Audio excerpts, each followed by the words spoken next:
Assalamu alaikum wa rahmatullah. Bismillah. Bismillah walhamdulillah. Wassalatu wassalam ala rasulillah wa ala alihi wa sahbihi wa man wala.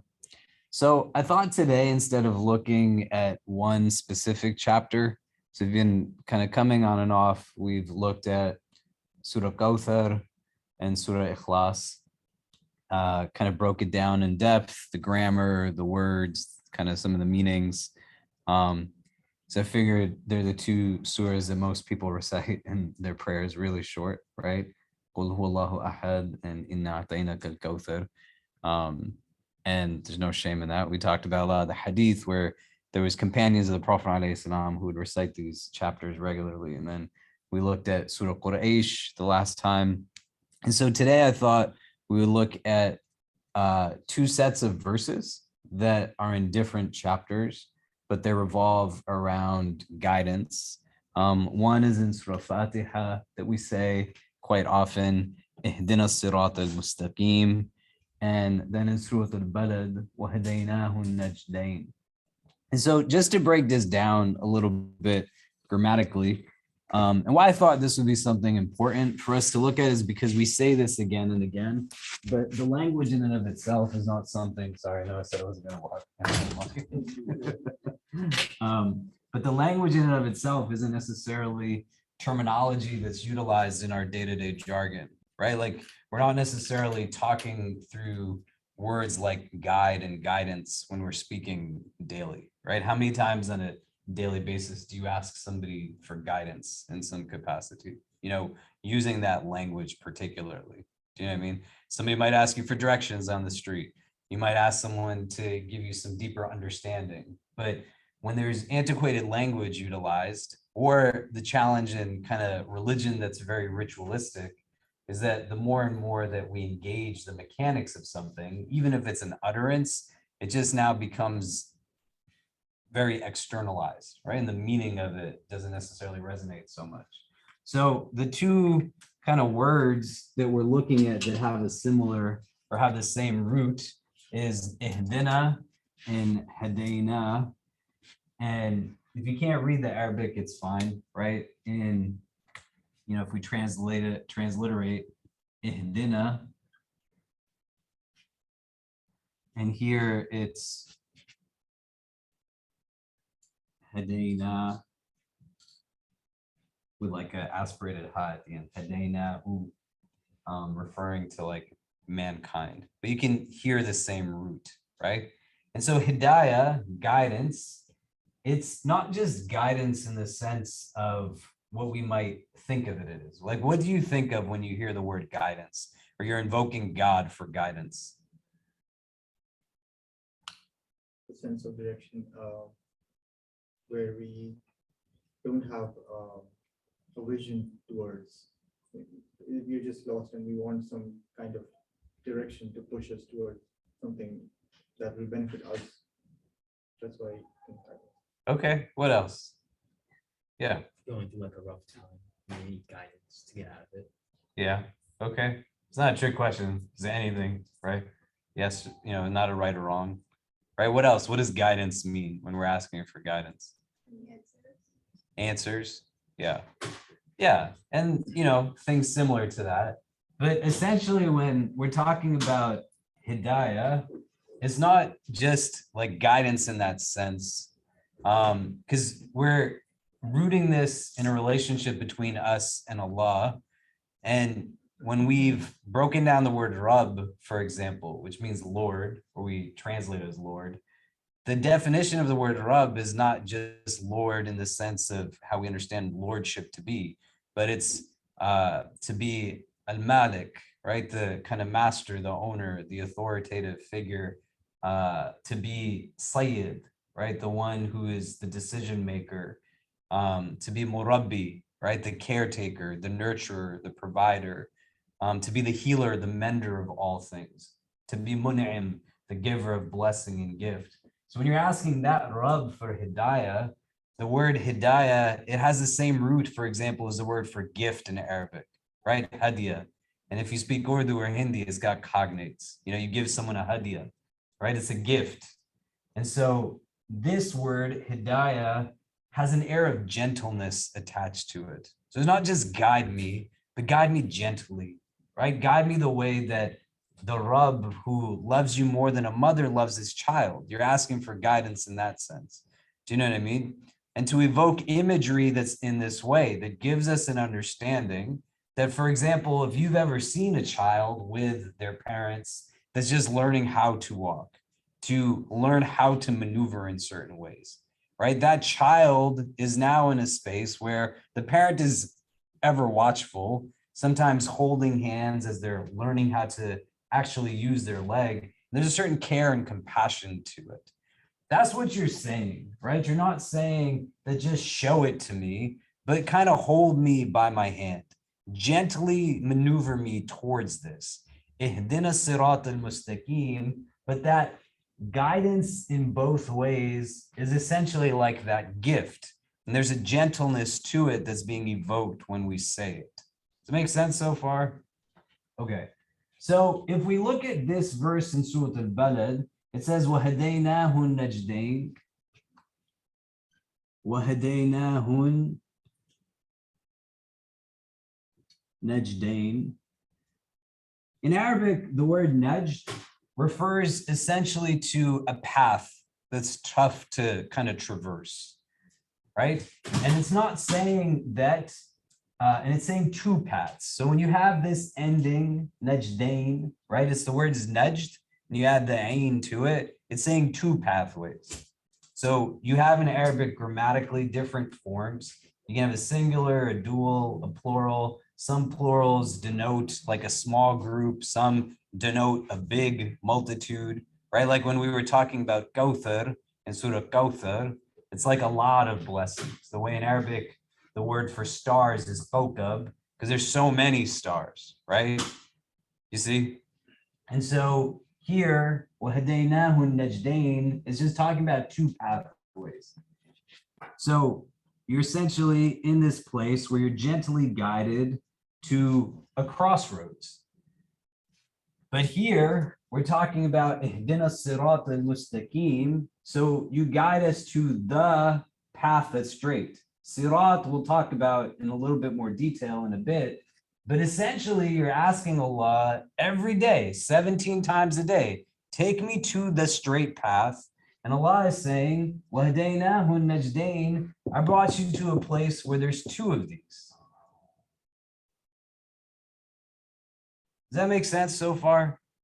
Why do you think that is? Why are we asking Allah to give me one path and we're being brought now to a place that there's a divergence? There's two kind of options. What do you think? Why don't we do this? You just turn to the person next to you, right? And talk to them. What's going on here? So this is Surah Al-Fatihah. This is Surah Al-Balad. It's a shorter chapter towards the end, right? Ihdina sirat al-mustaqim wa hadaynahu an-najdain. Why, if you are asking God 17 times to take you to a defined straight path, do you think we are getting a verse, and there's verses that surround it, right? But essentially still evokes this idea that we're being taken to a place where you can go in a couple of directions. Make sense? Just turn the person next to you. If you haven't met them yet, ask them what their name is, ask them how their day went, and then just talk about this, right? What do we think is the point of this? Why is this kind of where we're being gently guided to, right? And then we'll come back and discuss.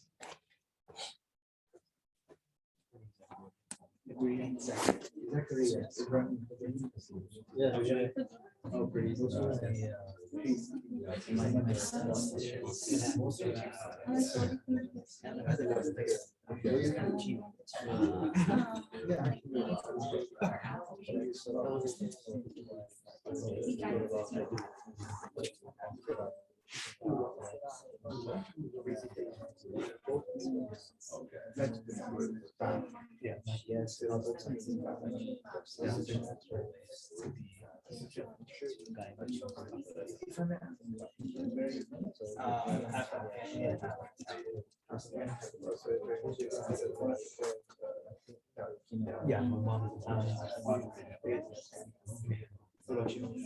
is Indian.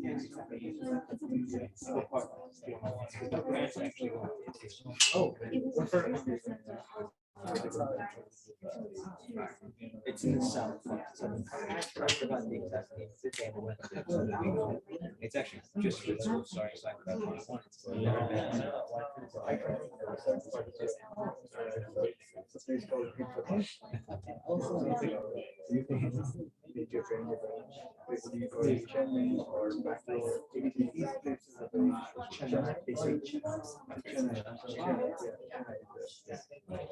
so it's in the southern region, just about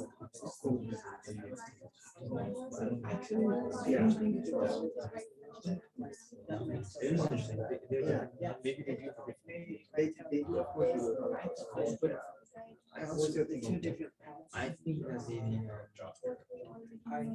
maybe I feel like when I was the Surah came in, and that's a different. Oh yeah, right. So they came in the time when at certain time the prophet might have needed those words, right? So maybe at that point he was stuck with between the second period and I don't know. yeah, that's a good point.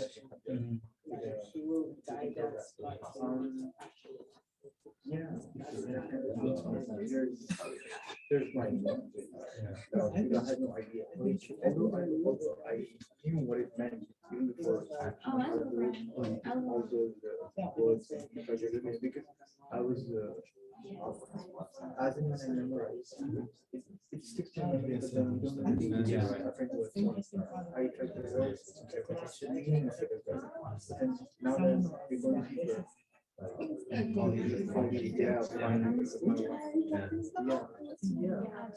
Okay, so what are some of the things that we're coming up with?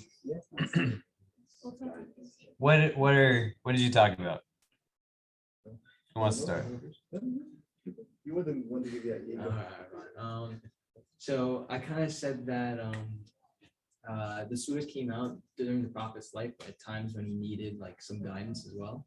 Yeah. Or he was going through some scenarios. So maybe during a certain part of his life, he had two choices and he didn't exactly know which one to choose. And another one where he just wanted like some just guidance in general. Okay. What else? I spoke about istikhara, where we are inclined to one decision, but we just want a smooth path and guidance if that decision which we've taken is right or not. Although we have two paths to choose, we're just asking Allah which path is right, even although our heart is inclined to one side. Yeah, great. What are you gonna say? Is it in the Islam Mustaqim, like doesn't it say guys on the right path? So doesn't that mean there's gonna be a wrong path? Yeah. And maybe that's There's another verse after it that you probably know. yeah. Right? That kind of gives us deeper insight, right? Sirata ladina an'amta alayhim, so the one that your ni'mah is upon, your blessing, ghayril maghdubi alayhim, not those that you're angry at, or those who are in loss, right? Daleen.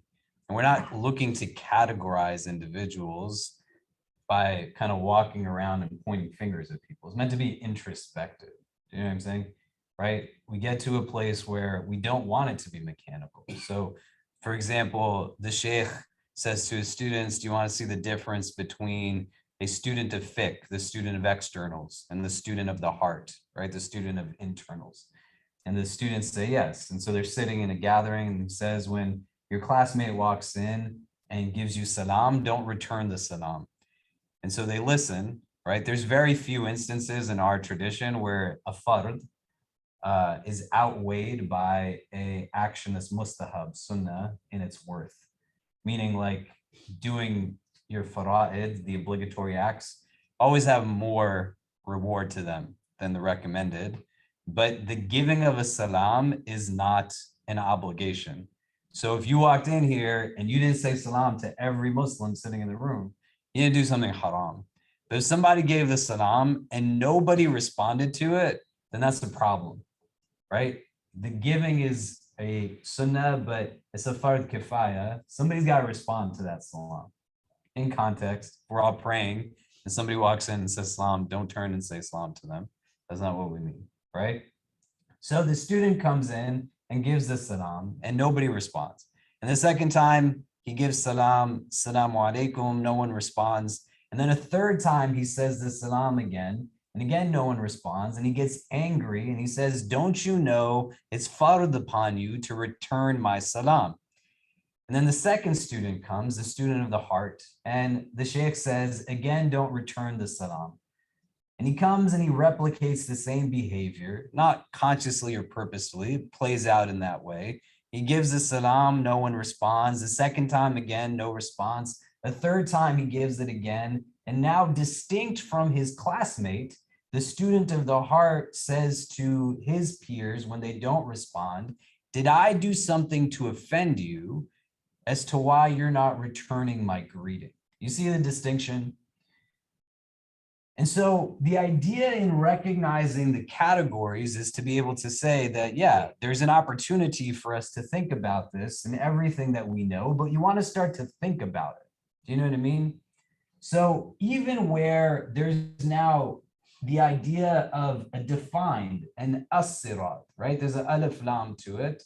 And then there's two other paths that Surah Fatihah talks about, right? غَيْرِ الْمَغْضُوبِ عَلَيْهِمْ is one. So the ones that you're angry with, right? May Allah protect us from being in that class. وَلَا الضَّالِينَ, the ones that are just lost, right? Those are distinct and they're telling you what this is not. So a principle in our tradition is we can understand what something is by also understanding what it is not. You know what I mean? So I can know what is love by knowing what is not love, right? What is healthy love by being able to understand what is unhealthy love. You see what I mean, right? What else? Why are we in this space, right? Assalamualaikum. Guys, this is Amani. Just walked in. Everybody also greeted each other when they came. So I'm not trying to put you on the spot. Yeah. But now that's significantly awkward for you. Why is this like this? What else did you talk about? What do you think? Like, why is God gently guiding you to two pathways?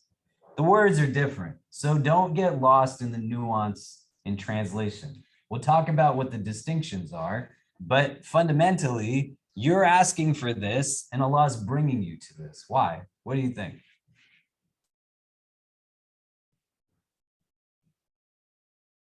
Perhaps like an element of choice that he wants you to be, responsible for your own choosing.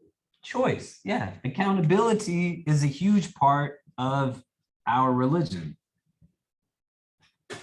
There's a paradox in our theology that there's divine decree, but also within that there's human agency.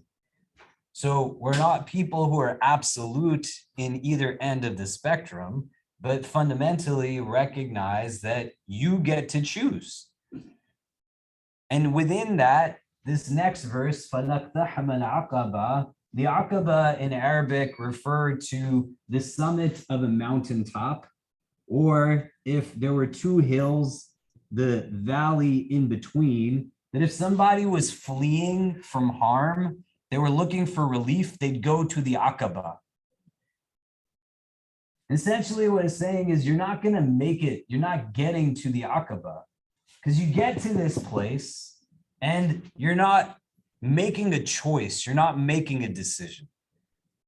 You see? You're in a sphere where it becomes paralyzing at the end of the day. Because as a text, the Quran in and of itself creates quite often an ethical framework for us to navigate in. There's not a lot of verses that are just very definitive, and even where they're definitive, it doesn't become so easy when I'm trying to execute in my day-to-day. I got to still choose my choices fundamentally. So a verse that says don't eat pork, it means don't eat pork. That's just what it means, right? So don't eat pork, that means don't eat pork. But most verses are not like that. And what they're allowing for now is for each of you to decide decisions quite uniquely. The frame now that we engage this in, though, is through a prism of this, hidayah, guidance. That's a distinguishing factor. The word sirat, when it's broken down, has some characteristics. It's a path that's straight, meaning like not crooked, right? What's the difference between a road that's straight versus one that's all over the place? Do you know what I mean? And just think about it. The idea is to elicit within yourself imagery. This is a recited text, and so you want to engage it with all of your organs of sensory perception. So you start to think in your head, but something that's straight is also not just from point A to point B, but you can literally stand here and go in a path that's straight, and it could be on 360 degrees worth of angles, and also in directions that go all over, right? It's not just limited from me to there, and that's it. You see? And movement is a big part of this tradition. You're not meant to just sit and be stuck, but you got to embrace the ability to kind of go and be fluid in some ways. Does that make sense? It's a path that has a certain ease to traverse and familiarity, meaning that others have kind of gone down it too. And you get to a place where it's big enough to fit everybody, right? There's 2 billion of us. There's also 6 billion people in the world right now, and trillions of people that have existed. And the whole idea is to get you to where you're trying to go, right? You're not just like walking aimlessly, but there's a point to it. You see? Like it's bringing you to an objective, a defined destination.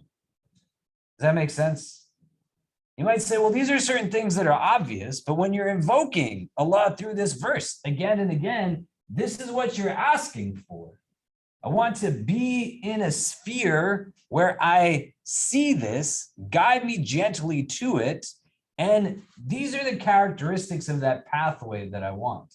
The word najd is not the word sirat, right? They're 2 different words. And najd is distinct because it's a path that's not necessarily so easy to traverse as such, meaning that sometimes it's not about, hey, do I wear like blue on blue on blue? Who cares, right? None of you are going to go home today and be like, man, what was he wearing when he was talking to us? You could care less. And a week from now, you won't even remember the clothes that I'm wearing. So when I'm choosing what to wear, yeah, there's parameters to it, but it's not the same as when I'm sitting and I'm trying to think, hey, who should I get married to? I love my wife and I'm married to her, and that's what I'm married to. But you get what I mean. Is it worth it for me to kind of put time into this relationship? Should I move to this other place? Should I take this job? Should I apply to that school, right? It's not mundane decisions. So it becomes inevitable that you're going to get to a place where you get to a crossroads. And what's important to recognize that when you are brought to the najd is that this is still fundamentally embedded in that process. That in order for me to achieve this, I have to be willing to walk this. Do you get what I mean? This is not just going to come very simply. And it's not just going to also come with neat boxes of right and wrong and do's and don'ts. But fundamentally, what a lot of choices are going to yield are just more choices. And then consequently, you're going to build upon them and build upon them. But the categorical distinction is going to be, am I doing it in a state where I embrace the opportunity to have hidayah be the basis of it? Or what's the opposite of being in a place where there's an element of guidance? What else is there? If there's not guidance, or we have guidance on one spectrum or end of the spectrum, what's on the other end of it? What else is making the decision then? What's another word, an opposite of guidance or being guided? Yeah, but like in your own language, right? You know? Huh? Doubt yourself. You can doubt yourself? Yeah, right? Do you see the difference? Because if Anjani asked me, how do I get to the A train? And I told her to go to Broadway instead of 6th Avenue, she's not going to get to Broadway and be like, Khalid led me astray, you know? But she's going to get to a place where she didn't get to where she wanted to be because there was an element of being misguided there, right? Do you see? Why is this important? We get to a place where you are engaged now. What kind of guides essentially our moral compass? What kind of is in a place where there's an opportunity to be more connected to faith? It's not going to come now just at doubling down in mechanics that are just externals. Because the ability to pray and pray more as an exercise, yeah, it'll be a source of illumination. But I want to start to be able to kind of prostrate with my heart also. I want to be in a place where my standing is also ever present with my spirit, my soul.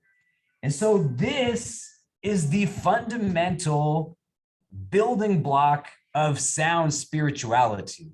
The state of your spirituality, your spiritual self, is going to be rooted in the decisions that you make, the choices that you make, is going to give you insight as to what's going on in the world inside of you. You want to have a metric of assessing your celestial self? Look at your decisions, right? Why do I say hi to some people but not hi to other people? Why do some people invite me to their homes but other people don't? Versus why do I invite some people in my home and others don't get invited to my home? I was in Portland, Oregon, right? We were there, but maybe not at the same time. I was really excited we were going to be at the same wedding. And I was pretty sad that there was only like 50 people at this nikah. But I told everybody that I knew you. And I don't know if that's creepy or not, but it was good. And they had this amazing imam at their local masjid. I went there to pray Jummah. He's from West Africa. He talked about verses of Surah Al-Rum. And he talked about them in the context of being able to explain why we need to have better gun control laws in this country. There was a guy who came to the wedding from Pakistan, and he turned to me in the car on the way back from Jummah, and he said, "Is this what people talk about at Jummah here?" He wasn't being mean. I was like, yeah. And he was like, in Pakistan, this is not what people talk about. It's like, I can't imagine somebody giving a khutbah like this. And I said, well, you want to think about what it really means to be able to critically engage a text that doesn't now refer purely to theologies that were understood and contextualized decades, centuries ago, that were answering important questions, but how you can engage a text to be able to make it relevant to the questions that people have today. Because it's not unreasonable that somebody's going to ask, why would God create COVID-19? What are you going to tell those people? This is a test from God? 30,000 people died in New York right in the beginning. It was crazy here if you were in Manhattan. And so this sheikh, he was able to engage this verse. You could tell he spent time thinking about it. And then somebody said to me, you know, when we hired him, and even now, there's people who refuse to pray behind him. It's not the first time I've been to a masjid where some brown people told me that there's other brown people that refuse to pray behind a black person. They're making a choice, fundamentally. And in that choice, they're choosing a direction. It's not the right direction. Don't be racist. But it's giving insight also into a spiritual state, right?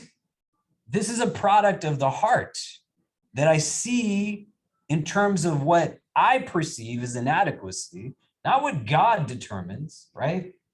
But in my limited capacity where I have perceived perceptions that say there's inadequacy in this individual. Based off of what? It's giving me insight. That's where the decisions are. That's where the choices are. That's where the spiritual self is. You want to aspire to get to the Aqaba, the place of relief.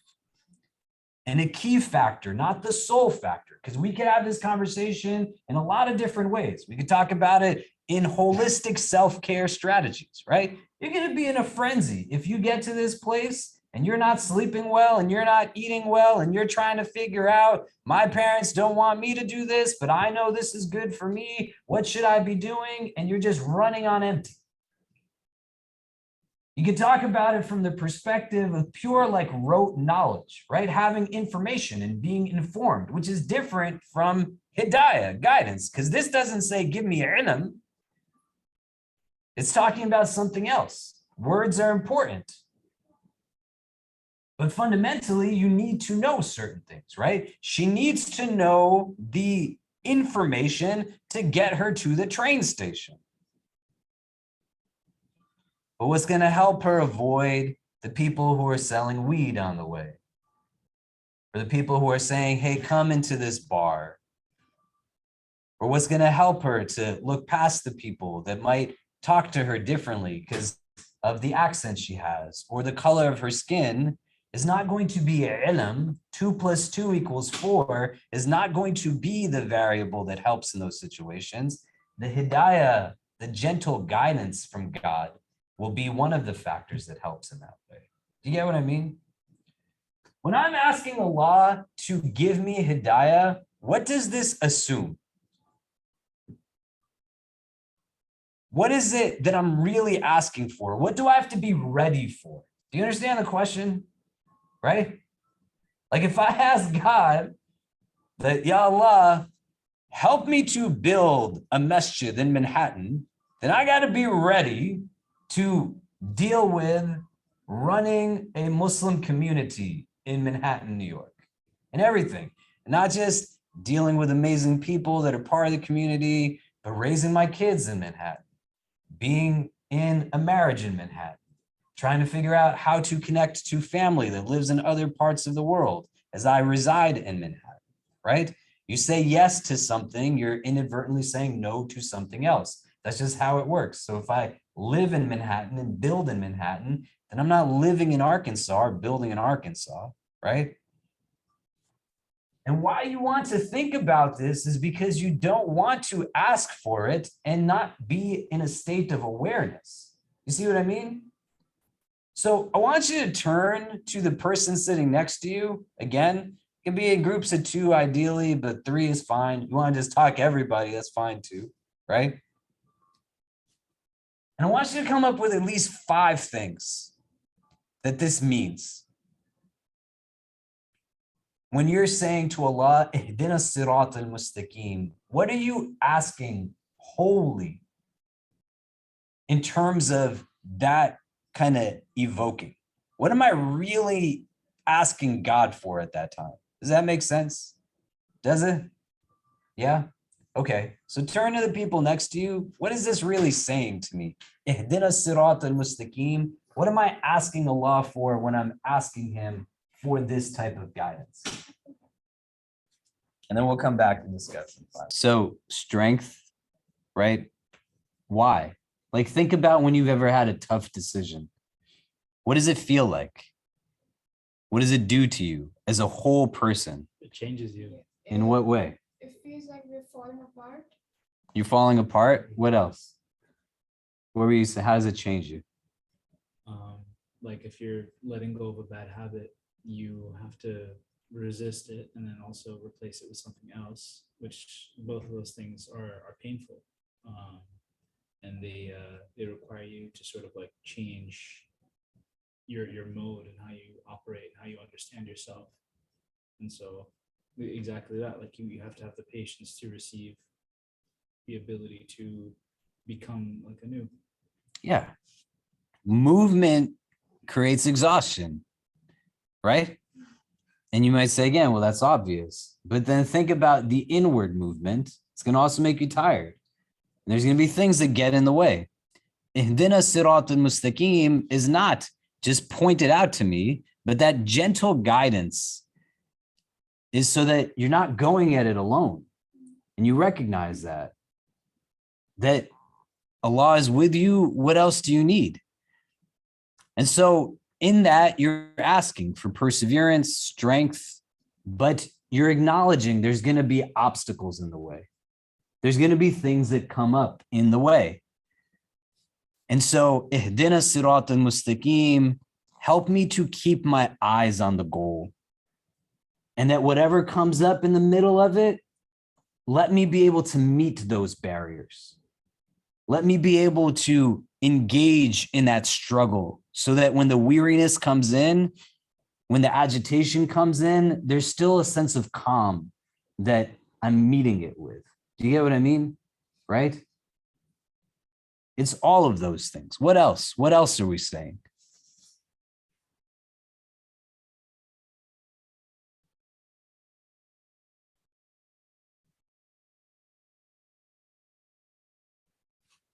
Anything else? Oh, we wrote some stuff down. There's no way that no one can think of other stuff. Come on, guys. So you're thinking about the focus on the goal. And what did I say before? Oh, the capacity for the guidance. Strength to follow it. It's not easy, right? Right? It's really hard sometimes.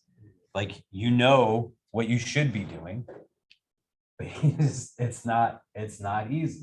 It's difficult. It's okay to say that, right? None of us in this room are 6 years old.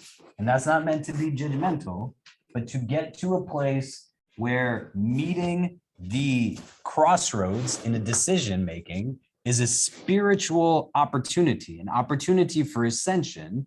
You have to be able to be not honest with yourself, but vulnerable with yourself, and to be able to acknowledge that some things are difficult, some things are exhausting, and some things are going to necessitate distinct strategy to be able to take them on. It's not as simple as just do it and it suddenly happens, do you know? And so to be able to follow through with it, I know that that person is not good for me, but I still keep going back to them, right? I work with a lot of survivors of abuse. May Allah make things easy for them. And there's a high rate of return back to your abuser. And it's tough. It's real difficult. I wouldn't put that on the survivor. Who I would put that in terms of the strength to follow it on are the communities that don't build the resources to support the survivor. To be able to have the strength to dig deep in your pockets and put the wealth into building the services and institutions. You see, that's where it comes back to me and not on the other. That's why it's an introspective exercise. That I'm not going to say, how could she go back to him, versus you know that it happens. You have the information. Why are you not doing what needs to get done to follow through on it, right? Build what you have the capacity to build, and don't make elementary somebody else's life and an understanding of this religion by engaging platitudes to say and justify why you're not doing what you have the ability to do. It takes a strength to follow through on guidance. Yeah? What else? Support like the people in your way who would help you get to that or your target, not target, but your goal. You're asking for support to get you to the goal? Emotional, mental, physical. Yeah, great. Support to get to the goal.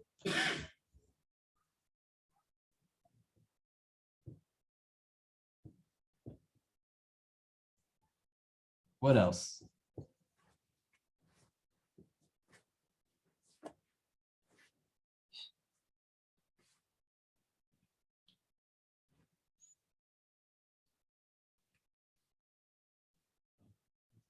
We were talking about how like Hidayah is almost like Allah giving you like an internal compass that leads you to what you're asking for, even though you don't necessarily know where it is.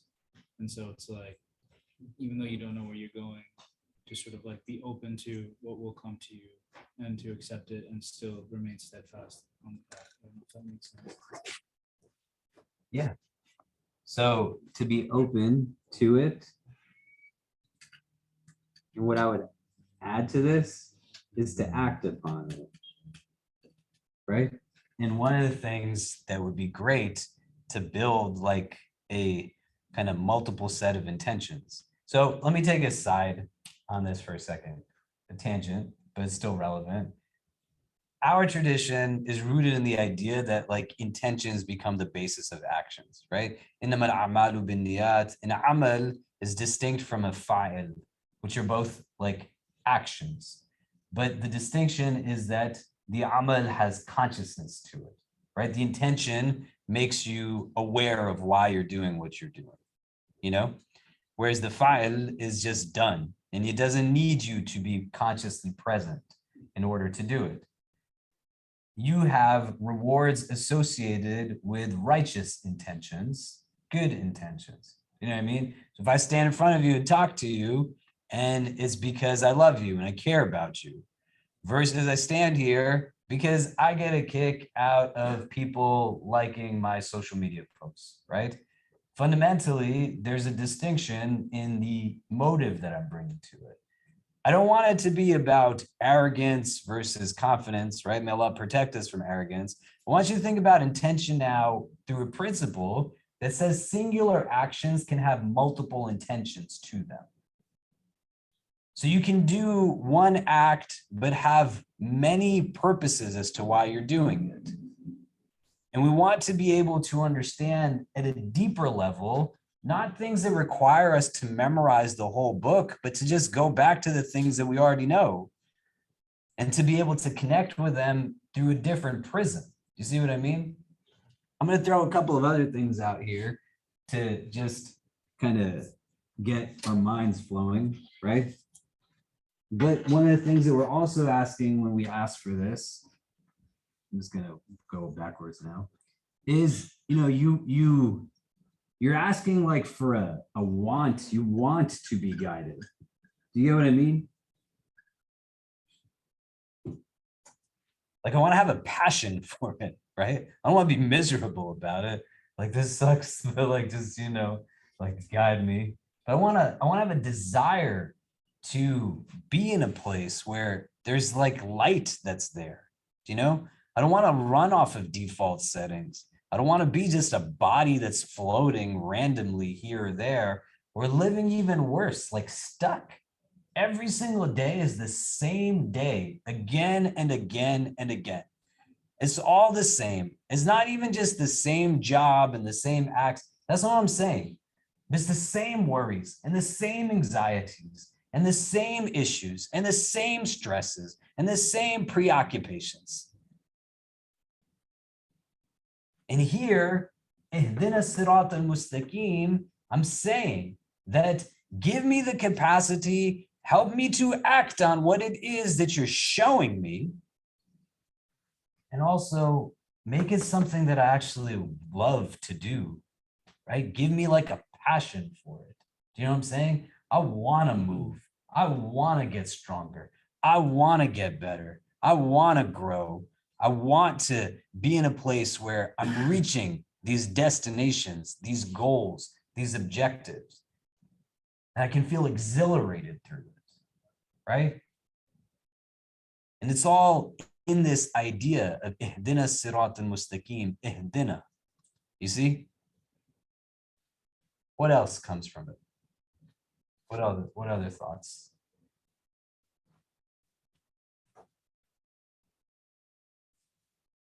How does it relate now to what we were saying about coming to the two nudged? Like I'm at this place, I can go in two directions. Where is the connection now from the sirat that is mustaqim and the path that's tough to traverse, the nudged? And there's two of them. How do we start to see that?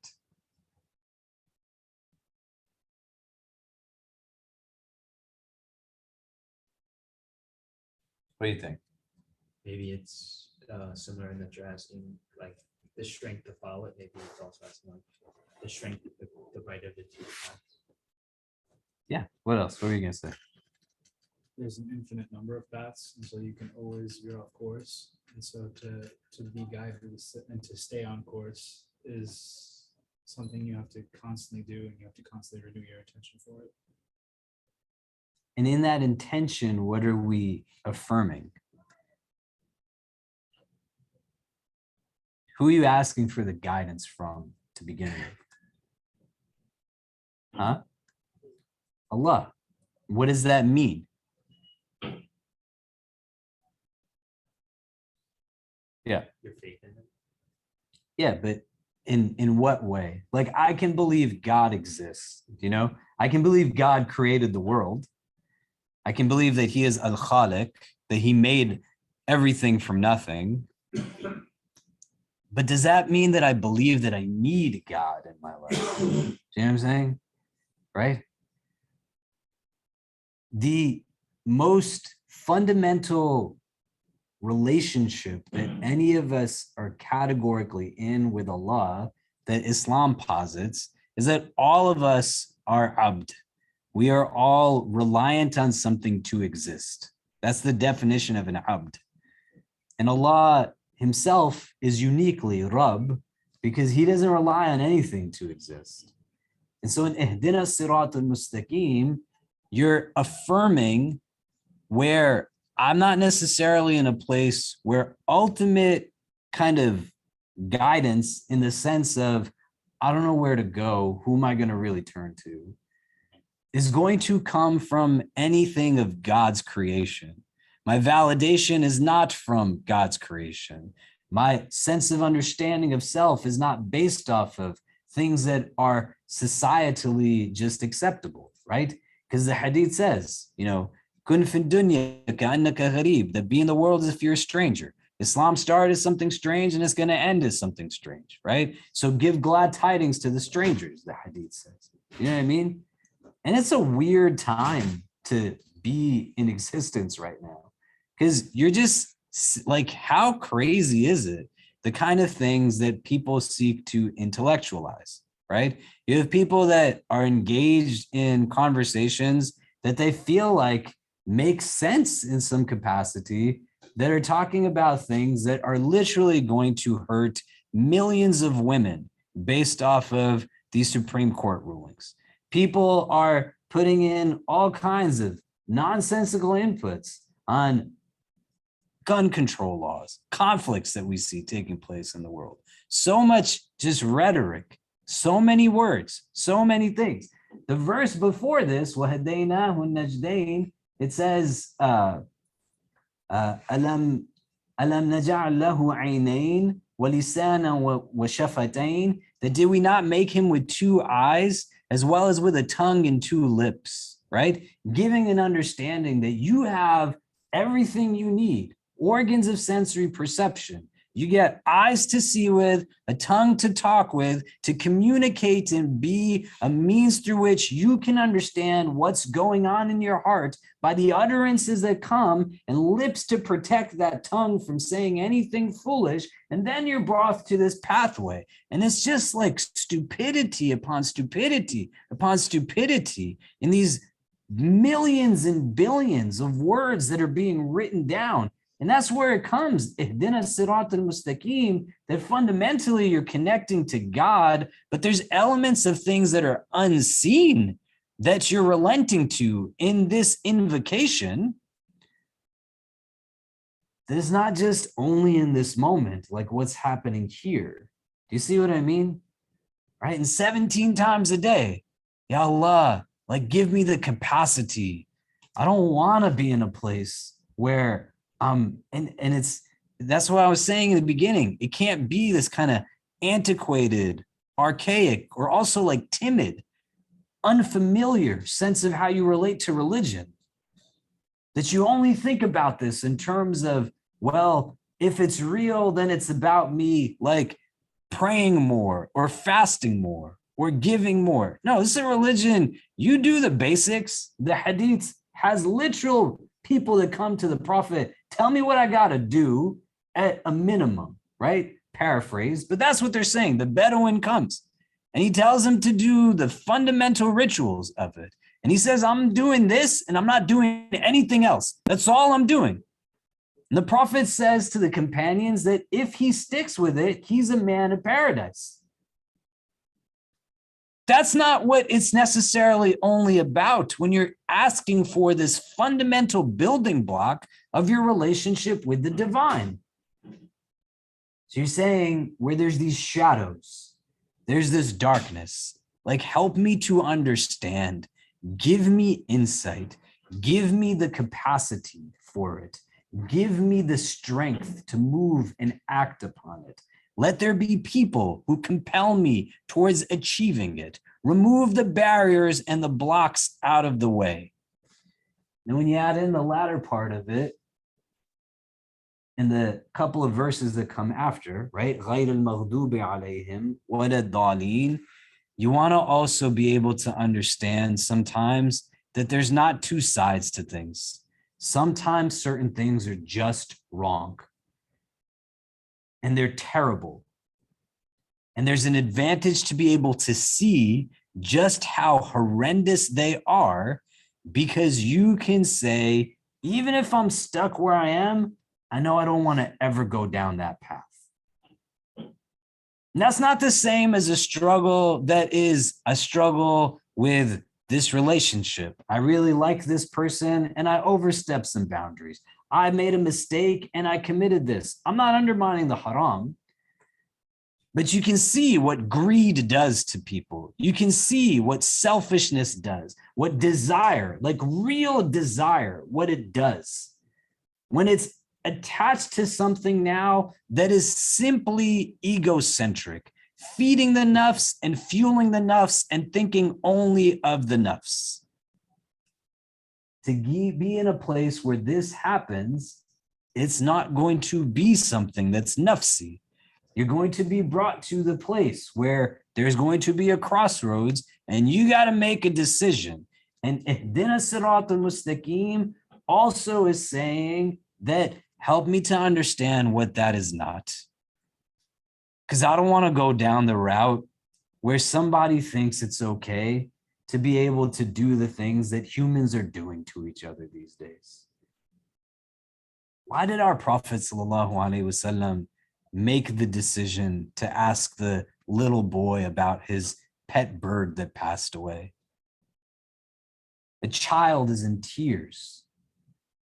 Ya Aba Umair, ma fa'ala an-nughair, that, oh, Abu Umair, what happened to the small bird?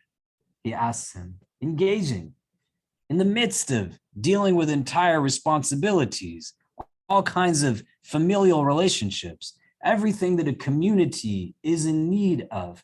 One individual is there to answer every question in ways that nobody else is going to ever be able to answer. He's the last prophet. And he still chooses to focus on that child. A young girl is on his mount as they go to a battle together, the women of the Ghafar tribe. And this young woman by the name of Umayyah bint Qais tells her own story, and she is on the saddle of the Prophet and has her first menstrual cycle while she's riding on the same saddle. She gets embarrassed. He engages her in conversation, gives her insight on what to do. Doesn't say, go talk to the women, this is a woman's issue, but helps her through it. And then at the end of the battle, she tells the story and points at a necklace that she's wearing there. And she even stipulates that when she's buried, she wants to be buried with that necklace, because at the end of that battle, the Prophet comes and finds her and gives her this necklace on a day when women are feeling isolated. They don't know how to explain certain things. They're struggling with it. Happens in school, it happens outdoors, it happens here and happens there. The Prophet made this young girl feel like a queen on that day. How did he make that decision? What's going on inwardly? You see what I mean? And then you trickle it down, not in a paranoid way, but in a way that understands fundamentally that's what this dunya is about. It's a world of exertion. It's a world of accountability. It's a world of action. It's a world of choices. So why are you choosing not to pray your prayer? Why are you choosing not to give the charity you can give? Why do you choose to stay up into the late hour of the night, knowing it's going to give you what it brings you the next day? Why did you choose to yell, to lie, to gossip, to not think about it in the frame of self-deprecation. That's a tool that gives shaitan victory. But in terms of when we're asking for the supports that get us to the goal, it's not always just about people, but what you give abode to in your heart. May Allah grant us hearts that are in a state of calm, but they're companions that are from within. And the metaphysical implications that come now from choosing pathways that are other than the Sirat al-Mustaqim. They're going to bear impact. You use the word veer, which is super important in this context, because there's always a way back, man. You can digress and go in a certain direction, but you just got to be willing to admit it. I talked to a guy on the phone earlier today who's struggling with trying to figure out how to appease parents that are unrelenting. And is at a point where it has him running on empty in terms of his marriage to a woman he loves. And he's in this place where he goes and he says, I try to talk to my mother and father. I say to them, what you're saying is not kind. What you're saying is not good. And I said, tell me, man, how is it? He said, well, you know, they both do certain things. And I said, you can't both sides everything. Tell me honestly, what's going on? And he said, my parents are more at fault. I said, what did they say to you when you told them that what they're saying to your wife is not right? He said, they just explained to me why it was something that they were doing. And I said, then they didn't admit it was wrong, right? When you veer off, you want to be able to not acknowledge for anybody, you don't need to announce to the world, but you recognize your own capacity to actually veer so that you're able to see the obstacles that get in the way, and then you bring yourself back to where it is you want to be. And all of this is just in this sentence that we recite so many times. Ihdina sirat al-mustaqim. Guide me to it. Guide me to it. The last thing that I'm going to say, and I'd love to hear some of your thoughts. I'm going to ask you all to talk to each other about some takeaways, and then we'll come back and see what people came up with. When you ask of Allah, He's going to give it to you, not because of who you are, but because of who He is. Azza wa Jal. Somebody asks you how you know God loves you. He's Al-Wadud. Allah loves you not just because of who you are. Allah loves you because He's the source of love. He's the giver of love. He loves you because of who He is and who He tells us He is. So when you're asking for it, Ihdina sirat al-mustaqim, the openings are coming. What gets in the way of seeing them sometimes? When you're making the decision now to go down this nudged or that nudged, what's coming that has me choose the one that later on I say, man, I wish I did not do what I did? Do you get the question? What keeps me from seeing sometimes the openings, right? I'm going to say it with love. I'm not going to give you specifics of it. I talk to people sometimes, man, in our community. I love all of you so much. And they're like, I've been praying istikhara, I've been doing, and then they tell me the entire situation of what they have going on. And I want to like say to them, how do you not see that what you are asking God for, He is again and again showing you exactly what it is that you are requesting of Him? But I'm not going to do that because I'm not a jerk. But what's getting in the way? What's keeping us from seeing the openings? Do you get what I'm saying? And you want to think about this at a spiritual kind of level. What's blocking the vision of the heart from seeing the openings that come as you make the dua? Because the dua just isn't, Ya Allah, get me into the school, and then you got into the school. Get me the job, get me the spouse. But when you're asking, Ya Allah, is this good for me? Or, Ya Allah, like, how do I heal from this? Send me healing.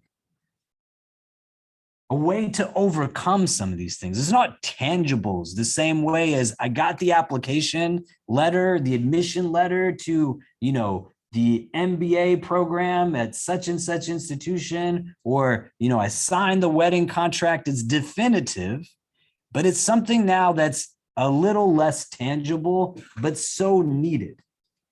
So I'm asking, Ya Rab, help me to find a sense of contentment.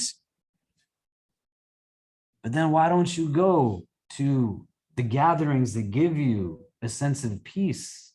Why are you choosing elsewhere? Do you know what I'm saying? Right?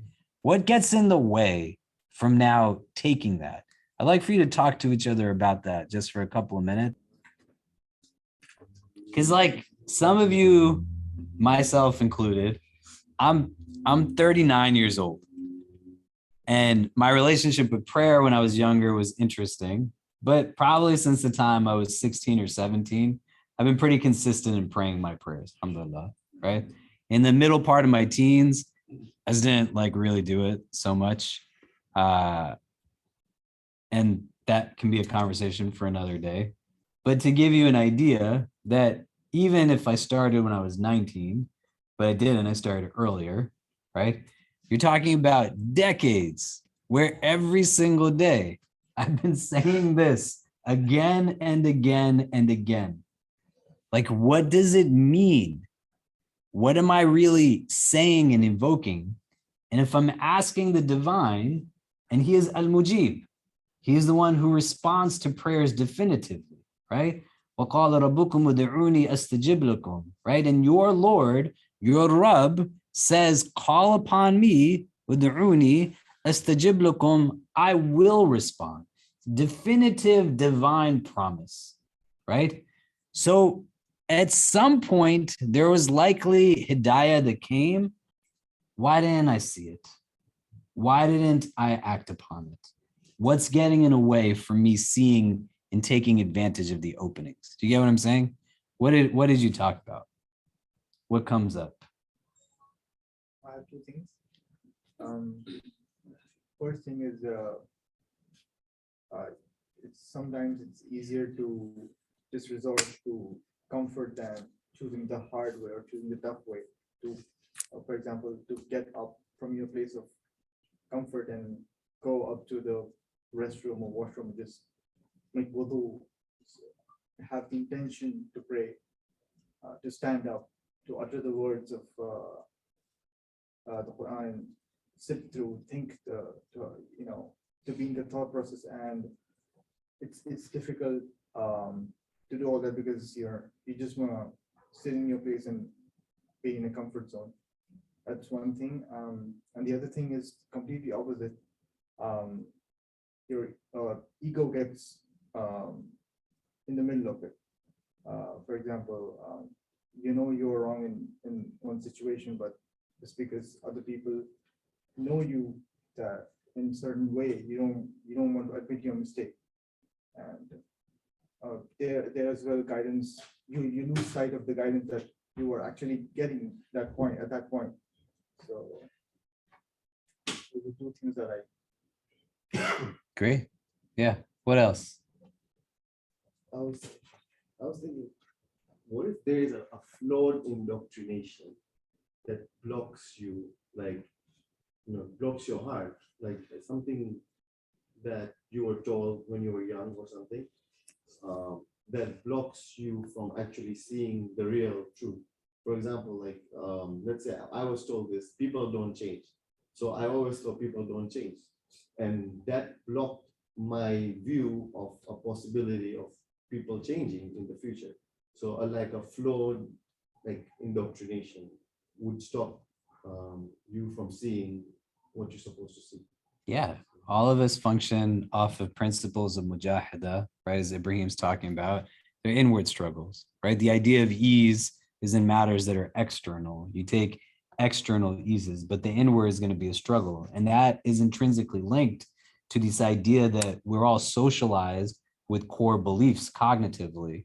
And it's not a core belief that's abstract. I believe in God and angels and books and messengers, but fundamentally we have building blocks that affirm themselves through how we process reality, right? So if I have this core belief that says people cannot change, then I'm going to see the world in a way that it affirms that belief. Whether I act upon it consciously or unconsciously is a moot point. It's there, it sits within me. Do you know what I mean? And for me to learn, I sometimes need to unlearn things. And those beliefs can be about the other. They can also be inadvertently about myself. Because if I'm saying no one can change, I'm also saying I can't change. I'm like stuck where I'm at, right? And that could be rooted not in a core belief that is about change necessarily, but it could be fundamentally rooted in an idea that I'm not worthy of something. I'm not good enough. This is just what I'm going to be. That maybe when I was growing up, somebody just told me constantly what I did wrong as opposed to what I did that was right. I didn't hear the word love a lot as much as I heard mistakes. Do you know what I'm saying?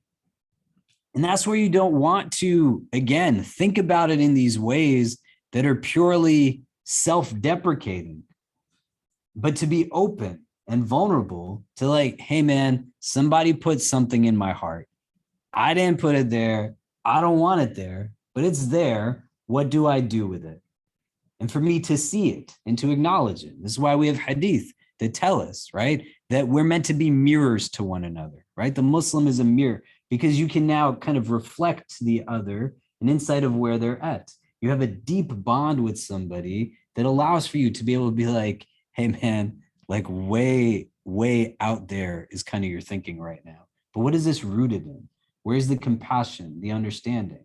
You see what I mean? And so what we would draw from this is also, you gotta have people you talk to, places you can go to self-express. This guy that's on the phone with me, whose parents are just doubling down, he's a grown man. He lives like far away. Why is he on the phone with me? Not that I don't want to talk to him, but he's got nobody to talk to. Who do you go to talk to? That all the clutter that's literally cloaking the vision of your heart, basira, it's keeping you from seeing. It's literally in front of your face. It's all just sitting there, jumbled up. Do you know? So you're saying, ihdina sirat al-mustaqim, but there's other things that are layering that perception, right? And that's a really important one. You know what I mean? Because it's not all because of me why I see things in the ways that I do. Does that make sense? Right? Any other thoughts on this? I want to just be mindful of time. That's more on me. I talk a lot. Do you get what I'm saying? Okay. So a couple of quick things. Tomorrow, Sheikh Faz and I are going to be doing something on the virtues of Dhul Hijjah. You should come to it. There's a lot of people that have RSVP'd already. We're going to have dinner tomorrow. Please RSVP if you haven't, so we can just get an accurate count for food and tell people to come. It's nice to be with people, right? These are kind of gatherings that our tradition teaches us, inshallah, the angels are a part of. Do you know what I mean? To be with people that you've either prayed with in the past, you're praying with for the first time, to have like-minded people sit down with you, engage you. It's a different kind of space. You want to avail yourself of it, you know? Eating good food made by people who love you, that are being served to you by people who care about you. It's just barakah upon barakah upon barakah, right? Dhul Hijjah is really important. And most people, the way they take advantage of 30 days and nights of Ramadan, they don't take advantage of the 10 days of Dhul Hijjah. These are days that Allah swears by in the Quran. And there's metaphysical gain to them, blessing, barakah, right? If anything, people fast the 9th day, the day of Arafah, right? And you should fast that. But there's more 8 days before it. And the day of Eid is also a blessed day, right? It's the 10th of Dhul Hijjah, you know? So same way we're just talking, right? We're throwing up ideas. What does that mean to take advantage of these days? Do you know what I'm saying? Right? And you want to like be bold. God's the one that gave you your creativity in the first place. You're not creating worship. I'll give you an example. We're going to put out an email soon about a member of our community. Her name is Shazia Maiman. She's a nurse practitioner. Some of you might know her. She comes around every so often. for things. She started some years ago a toy drive at the hospital she works at, where she's just bringing toys to children in pediatric hospital who were there on the day of Eid. And then in Ramadan, she started to get people to help bring iftar to families who were in the hospital with their children in Ramadan, right? It's not an easy experience, it's lonely, it's difficult. Think about how much you love being with people. If you were here, how amazing was it every night in Ramadan to be with so many people, right?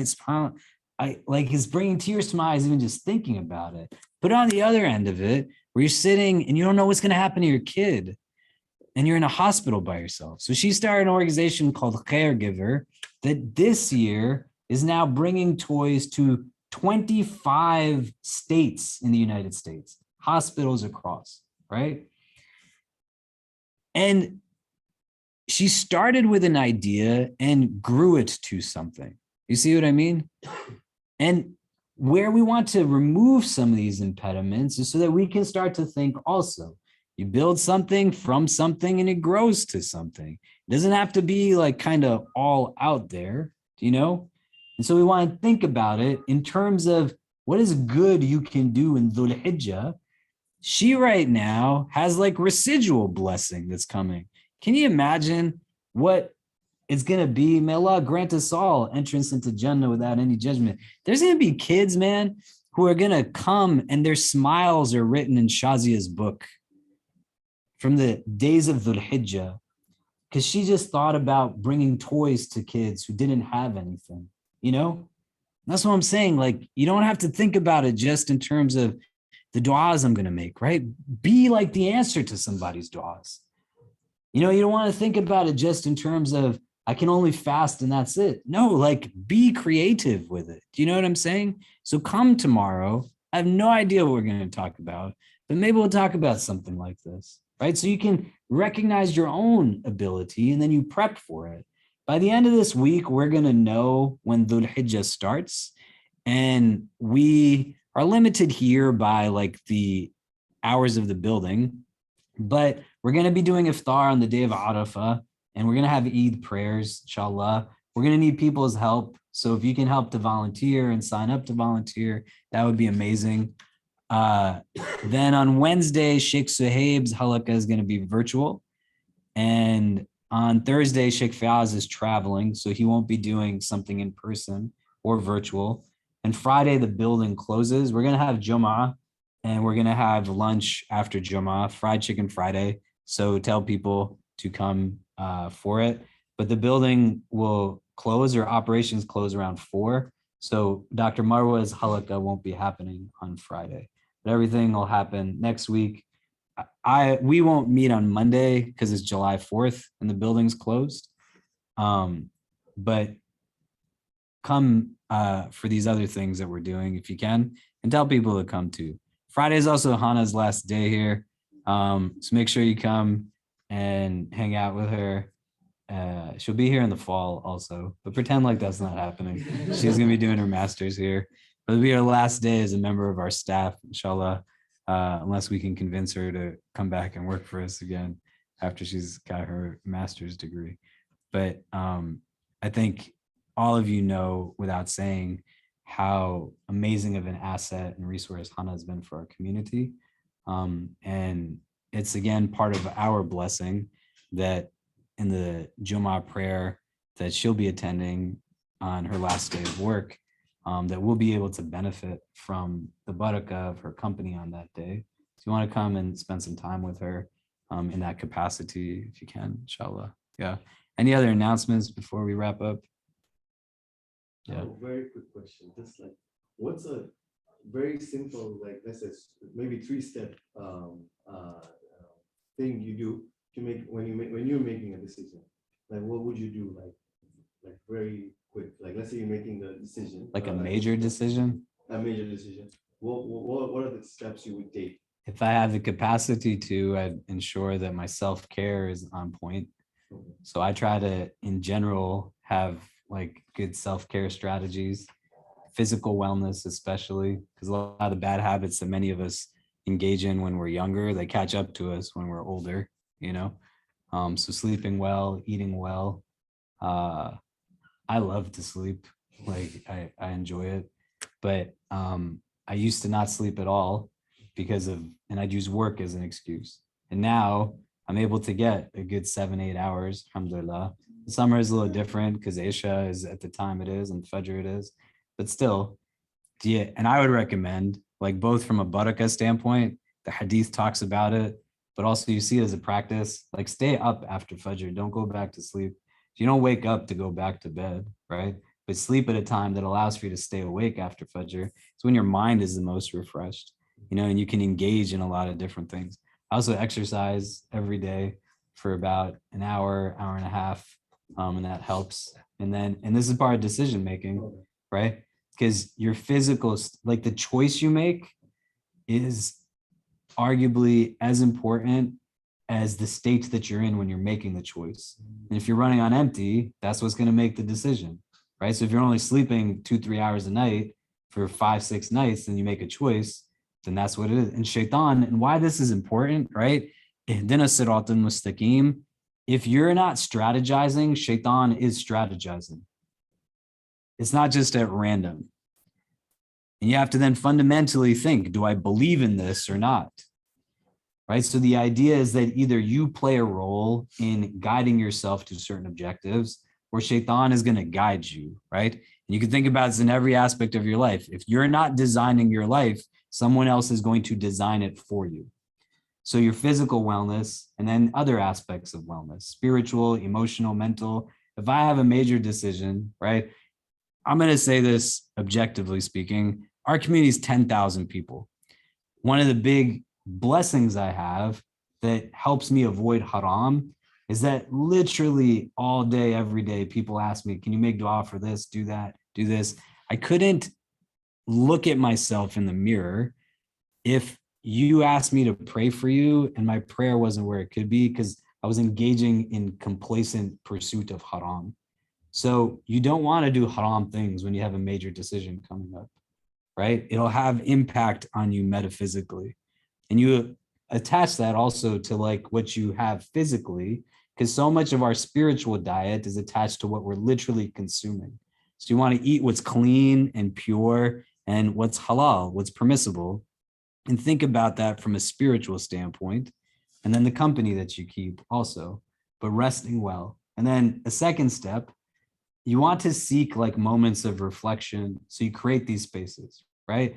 I used to go to Sasaki Park where we go sometimes for events, but that was like my quiet place. I wouldn't tell anybody where it was. And now everybody knows where it is, but it's just a nice, like quiet, silent space.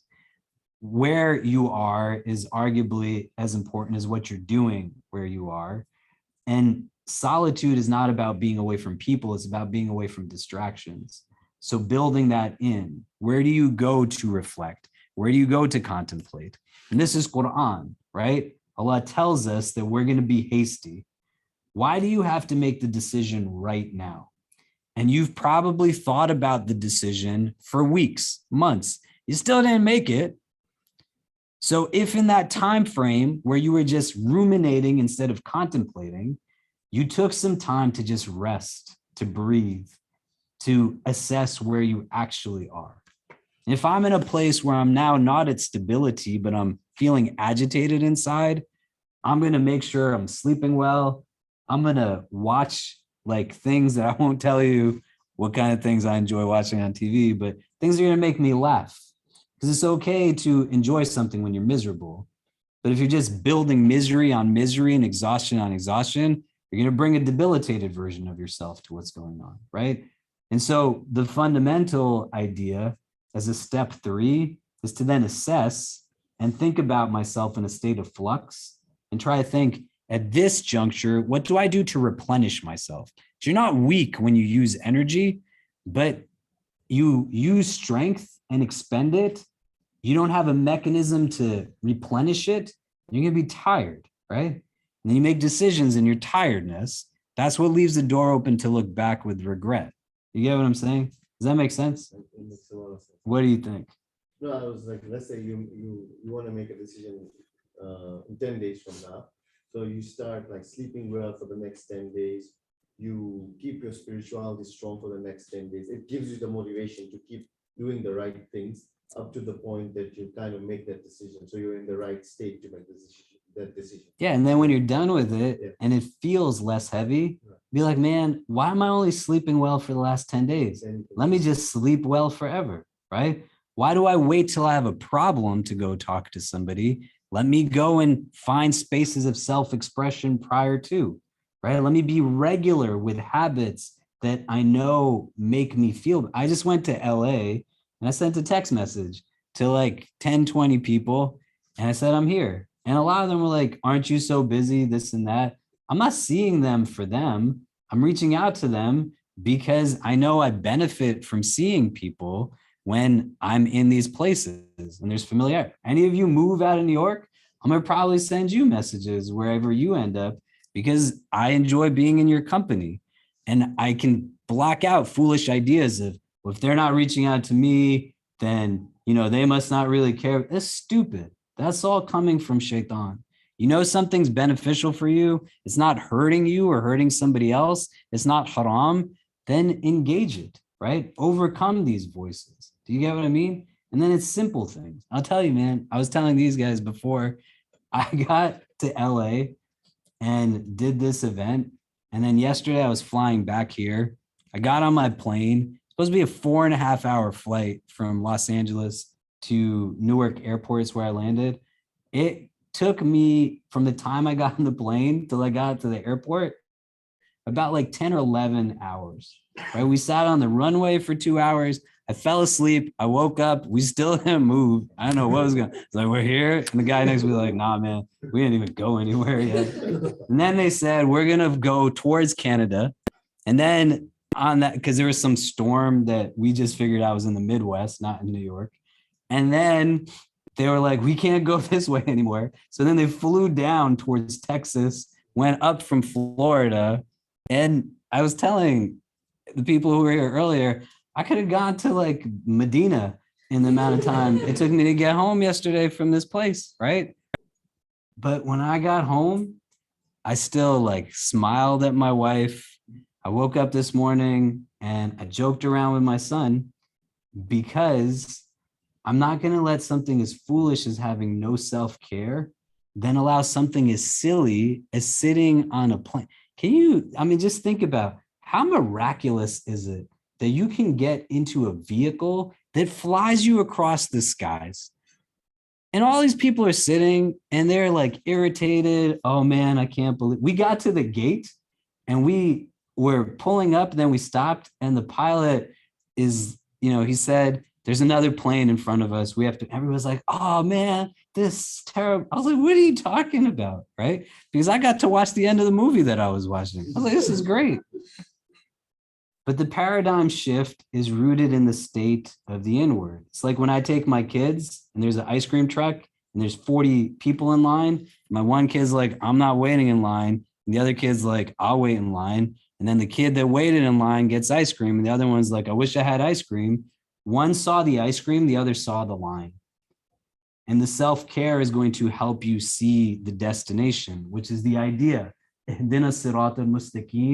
gives you a sense of the destination. Do you get what I'm saying?